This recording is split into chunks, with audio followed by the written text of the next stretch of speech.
Bismillahirrahmanirrahim. Assalamualaikum warahmatullahi wabarakatuh. Hai teman-teman, perkenalkan nama saya Rizka Anggraini dengan NIM 10519111822. Saya berasal dari kelas 4 PAID, Prodi Pendidikan Agama Islam, Fakultas Agama Islam di Universitas Muhammadiyah Makassar. Pada kesempatan kali ini, saya akan mereview sebuah buku untuk memenuhi tugas mid semester saya di mata kuliah Filsafat Pendidikan Islam. Nah, buku ini berjudul Filsafat Pendidikan Islam, dikaryakan oleh Asrori Rusman. Buku ini memiliki 198 halaman dan diterbitkan oleh Pustaka Learning Center. Baiklah teman-teman, saya akan membahas 4 bab dalam buku ini. Bab yang pertama yaitu Filsafat Pendidikan Islam, bab yang kedua yaitu Objek Kajian Filsafat Pendidikan Islam, bab ketiga tentang aliran-aliran dalam Filsafat Pendidikan Islam, dan bab keempat yaitu Konsep Manusia Berkualitas menurut Al-Quran. Langsung saja, di bab pertama ini kita membahas tentang Filsafat Pendidikan Islam. Pengertian pendidikan Islam ini adalah suatu kajian filosofis yang berfokus pada pendidikan dalam konteks nilai-nilai dan prinsip-prinsip Islam. Adapun istilah filsafat pendidikan Islam mengacu pada pengertian pendidikan Islam secara filosofis yang sampai saat ini istilah kejelasan pendidikan Islam masih menjadi perdebatan dalam konsep dan realitanya. Secara kelembagaan, khususnya negara Indonesia, realitas pendidikan Islam kurang mempunyai tempat yang layak di mata pemerintah. Apudinata mendefinisikan filsafat pendidikan Islam sebagai suatu kajian filosofis mengenai sebagian masalah yang terdapat dalam kegiatan pendidikan yang didasarkan pada Al-Quran dan Al-Hadis sebagai sumber primer dan pendapatan para ahli, khususnya filosof muslim. Selain itu, filsafat pendidikan Islam dikatakan oleh Abu Dinata adalah suatu upaya menggunakan filosofis, yakni berpikir secara mendalam, sistematik, radikal, dan universal tentang masalah-masalah pendidikan seperti masalah manusia, guru, kurikulum, metode, dan lingkungan dengan menggunakan Al-Quran dan Al-Hadis sebagai dasar acuannya. Selanjutnya kita melangkah kepada bab 2 yaitu membahas tentang objek kajian filsafat pendidikan Islam.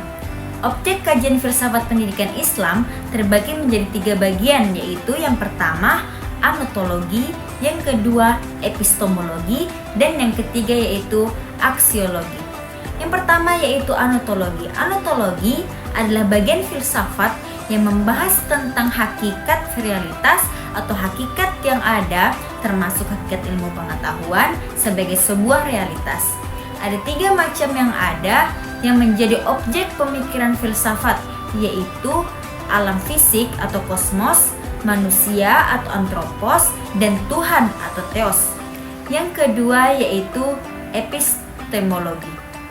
Kata epistemologi merupakan gabungan 2 kata bahasa Yunani, yaitu episten yang berarti pengetahuan dan logos yang berarti perkataan, pikiran, atau ilmu. Kata epistem sendiri dalam bahasa Yunani berasal dari kata kerja epistemai yang artinya meletakkan, menundukkan, atau menempatkan. Jadi secara etimologi, epistemologi berarti pengetahuan sebagai usaha untuk menempatkan suatu dalam kedudukan yang sebenarnya. Yang ketiga yaitu aksiologi. Aksiologi secara sederhana berarti nilai guna, sedangkan dalam kajian filsafat, istilah aksiologi biasanya diartikan sebagai suatu bidang filsafat yang menyediakan nilai-nilai termasuk di dalamnya tentang tujuan memperoleh pengetahuan yang merupakan salah satu objek filsafat murni yang berfungsi untuk menilai hakikat sesuatu yang berkaitan dengan nilai baik, etika, logika, maupun estetika. Selanjutnya, pada bab 3, kita membahas tentang aliran-aliran dalam filsafat pendidikan Islam. Aliran-aliran dalam filsafat pendidikan Islam, kajian tripologi filsafat pendidikan Islam yang sebagaimana diperkenalkan Syekh Hussein Nasar, yaitu aliran paripetik dalam kurung Masyai, aliran hermeneutik Pitagorean atau Ismaili, aliran iluminasi dalam atau Isyraqi, dan aliran teosofi transenden al-hikmah al-muta'aliyah. Karena itu, menjadi penting dalam rangka menggali filsafat pendidikan Islam dari aliran utama filsafat Islam klasik, yaitu Masyaiyah atau Parapatisme dengan tokoh Ibnu Sina. Yang kedua yaitu Ismaili, hermeneutik Pitagorean oleh Ikhwan al-Safah. Yang ketiga itu Isyraqiyah atau Iluminasionisme dengan tokoh Suhrawandi, dan aliran hikmah muta'aliyah yaitu teosofi transenden dengan tokohnya yaitu Mulla Sadra. Selanjutnya di bab 4 kita membahas tentang konsep manusia berkualitas menurut Islam. Manusia adalah makhluk yang paling sempurna yang pernah diciptakan oleh Allah Subhanahu wa taala, baik dilihat dari segi jasmani maupun rohaninya. Dikarenakan manusia adalah makhluk yang bermasyarakat dan berbudaya. Di dalam bab ini saya akan membagi menjadi 3 bagian, yaitu yang pertama, manusia dalam perspektif filsafat. Melihat peran dan fungsi dari kedua aspek yang saling berhubungan, maka dapat dipersoalkan mana yang lebih penting, tubuh atau jiwa. Maka tumbuhlah beberapa aliran, yaitu yang pertama, aliran metatialisme, dan yang kedua, aliran spiritualisme, dan yang ketiga, aliran dualisme. Selanjutnya yaitu manusia dalam perspektif Islam. Manusia adalah makhluk ciptaan Allah yang paling sempurna. Baik sekali sebutan yang disematkan kepada manusia. Manusia juga dikenal dengan sebutan makhluk individu dan sosial. Berikut ini adalah sebutan-sebutan manusia. Yang pertama yaitu al-insan. Secara etimologis, al-insan terbentuk dari kata uns yang berarti senang, harmonis, atau terambil dari kata nish yang berarti lupa. Ada juga pendapat yang mengembalikan akar katanya kepada kata naus yang berarti pergerakan atau dinamisme.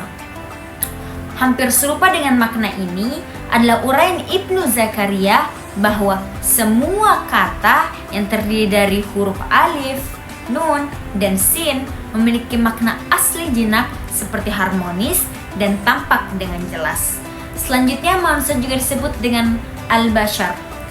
Kata al-bashar adalah jamak dari kata al-basharah yang artinya pertemuan kulit, kepala, wajah, tubuh yang menjadi tumbuhnya rambut atau bulu.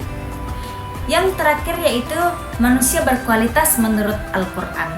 Perwujudan manusia yang berkualitas itu harus pula ditopang dengan terjalinnya 4 kualitas pendukung, yaitu yang pertama iman, yang kedua ilmu pengetahuan, yang ketiga amal soleh, dan yang terakhir sosial.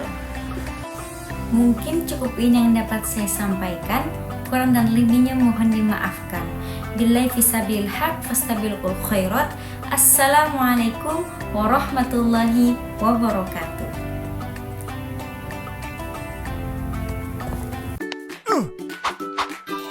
Oh wow.